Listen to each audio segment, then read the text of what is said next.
Part 1. The Collapse and the Rescue. Scene 1. The apartment, night. Rain battered the windows violently. Inside the apartment, the air was heavy with resentment. Jake dismissed her concerns with irritation, telling her to relax, promising the rent would be handled once his live stream succeeded. He accused her of nagging, saying this was why he hated coming home, why she felt so heavy to him. Rachel struggled to steady her breathing. Fighting back tears, she reminded him that the landlord was changing the locks the next morning, that he had taken her savings to buy a graphics card, that he had promised to pay her back. Jake snapped, accusing her of acting like his mother. That was the moment Rachel's voice stopped shaking. She told him they were done. Jake laughed coldly and told her to leave. It was storming outside. He wanted to see where she could go without him. Scene 2. The street, night. The rain swallowed the street whole. Rachel collapsed on the sidewalk, her body trembling violently as the cold seeped into her bones. From the back seat of a Maybach, Clyde watched the city through tired eyes. The noise grated on him tonight. The driver shouted in alarm as the car slowed abruptly. Clyde noticed her then. He stepped out into the rain, his presence calm and authoritative. He asked if she could hear him. Rachel could barely speak.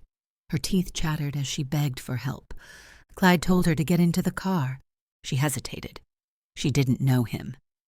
His voice darkened, cutting through the storm. He listed the facts with brutal clarity. She was shaking. She had no money, no umbrella, and he wasn't asking. She got in. Scene 3. The penthouse, night. Luxury swallowed the silence. Clyde gave precise orders the moment they arrived. A hot bath, thick towels, heat turned up in the guest room. She was freezing. Rachel panicked, insisting she had no way to repay him, afraid he might misunderstand her intentions. Clyde interrupted calmly. He asked if he looked like a man who needed money. He didn't do charity, he said, but he hated seeing beautiful things destroyed. His voice lowered, intimate and dangerous, as he told her to shower and lock the door. Inside these walls, no one could hurt her, unless he allowed it. Scene 4. The bathroom and the study. Later, wrapped in one of his oversized shirts, Rachel sat quietly as Clyde dried her hair. He scolded her softly for leaving it wet, telling her to sit still. She noticed the roughness of his hands and said so aloud. Clyde explained that he was an architect, that he'd worked construction. He wasn't afraid of dirty hands. Then he asked about the man who had hurt her. Rachel admitted the truth. He had been a dreamer, and she had only ever been a stepping stone. Clyde dismissed it as a child's game. A real man, he said, was a foundation, meant to hold her up, not step on her to climb higher. He told her she wasn't going anywhere tomorrow.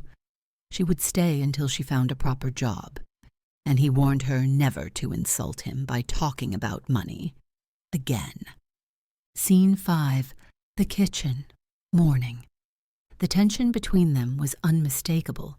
Clyde stopped her suddenly as she cut vegetables, his voice close, commanding. He corrected her grip, guiding her wrist, telling her to relax and let the knife do the work. Rachel felt stupid under his gaze. He reassured her gently. She wasn't stupid. She'd simply never been taught. He told her that from now on, the staff would handle the knives. Or he would. Her hands, he said, were meant for painting. When she asked how he knew, he admitted he'd seen her sketchbook. Her talent had caught his attention. He instructed her to list every debt her former lover had left behind, and to throw away her cheap paints. Professional supplies would arrive that afternoon.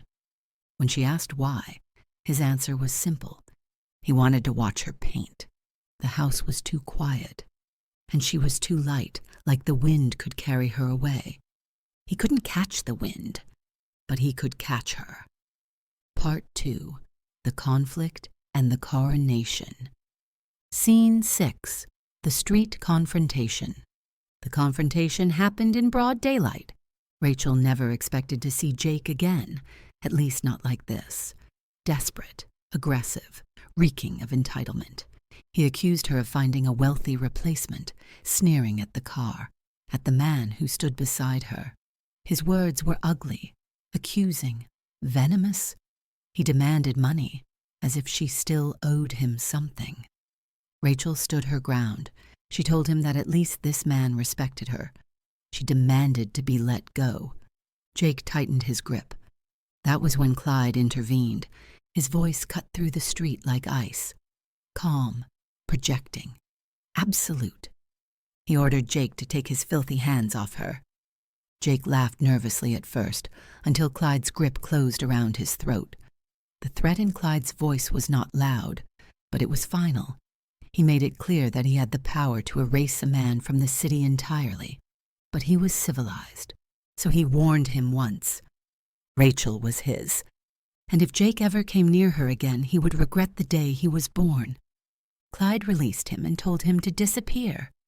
Then, just as suddenly, his tone softened when he turned back to Rachel. He reminded her that she had been told to wait for the driver. It seemed, he admitted, that he would need to keep a closer eye on her. Scene 7. The Gallery Gala. That night, the world shifted. Crystal lights glittered above marble floors as high society gathered in quiet opulence. Rachel felt painfully out of place, aware of every glance, every whisper. Someone nearby called her young, called her obvious, a gold digger.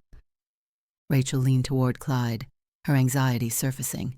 She told him she didn't belong there. Clyde corrected her. He instructed her to lift her head and look around. He had designed the building. He had donated the art. Tonight she was his partner, and in this room, her status was second only to his. Anyone who disrespected her was disrespecting him. When she mentioned the woman who whispered insults, Clyde only chuckled. Jealousy, he explained calmly. That woman had paid $50,000 for her face. Rachel, on the other hand, was youth itself, dangerous. He asked her to help him, to be his queen.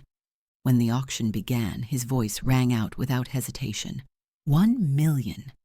Rachel was stunned. The painting wasn't worth a fraction of that. Clyde dismissed the concept of value. If she liked it, it was priceless. He intended to hang it in her studio so she could see it every day. He wanted the room to stare. He wanted the world to know exactly who stood behind her. Scene 8, the car ride home. The ride home was quieter. Rachel noticed the tension in Clyde's expression, the fatigue he tried to hide. He admitted the truth with a sigh. These events always gave him headaches. The noise was unbearable. Without asking, she reached up and began to massage his temples. She asked him why her, why not someone else? Was it just the sanctuary rule he lived by? His answer was slower, deeper. Everyone wanted something from him: money, fame, contracts. That night in the rain, Rachel hadn't wanted any of that. She had looked at him as if he were her only lifeline. She hadn't wanted his wallet. She had wanted safety. And somehow, she had reminded him that he was still alive. She had saved him. Rachel admitted quietly that she didn't just want safety. She wanted him. Scene 9. The hallway. The kiss. In the hallway, control finally fractured. Clyde warned her again. He listed the reasons it was a mistake: his age, his past, the weight of his life. He told her to find someone young, someone simple. Rachel refused. She had tried young men. They had broken her. He was the one who caught her. She begged him not to push her away. Clyde swore under his breath. Once he started, he warned he wouldn't stop. By morning, she would no longer be a guest. She would be his. That meant no running. Rachel asked him to lock the door. She wasn't going anywhere. Part 3. The Reality and the Vow. Scene 10. The morning after. Morning arrived softly. Clyde's voice was barely above a whisper as he checked on her, apologizing for losing control. Medicine had already been delivered, water placed carefully within reach. He canceled his meetings without hesitation. He told her to sleep longer. When she was ready, he would carry her to the bath himself. Scene 11. The reality check. Reality, however, was cruel. Clyde stood coldly by the window later that day, his voice distant as he announced that arrangements had been made. A prestigious art academy in Paris, a full scholarship. Her flight was next week. Rachel refused instantly. This was her home. Clyde snapped. He called the house a temporary shelter, not a home. He shoved the news in front of her, headlines filled with speculation and cruelty. Sugar daddy, gold digger. Was that the life she wanted? She should fly, not rot in an old man's cage. Rachel demanded to be heard. Clyde shouted back, his fear spilling out. In 10 years he would be 60. One day he would die. She would still be young, still radiant. He accused her of confusing gratitude with love. He told her to take the money, to go. He was tired. He didn't want to play babysitter anymore. Scene 12. The rain, the reunion. The storm returned. Rachel found him at the construction site, rain soaking through everything. Clyde shouted over the noise, furious that she was there. It was dangerous. He had told her to go to Paris. She screamed back that she wasn't leaving. He restored old buildings because he feared collapse. But who fixed him? If he pushed her away, he was nothing but a ruin. She told him to let her watch him grow old. She didn't need a perfect future. She needed him. Clyde broke. He admitted the truth at last. He had given her an escape. Now, even God himself couldn't take her from him. Scene 13. The ending. The vow. Peace followed. The paperwork was complete. The house and half his assets were now in her name. Rachel protested. She didn't want his money. Clyde laughed softly. It wasn't money. It was a foundation. So she could fly higher, knowing there was always a place to land. That was the rule. The world was chaos, cold, loud, unforgiving. But here, in his arms, she was safe.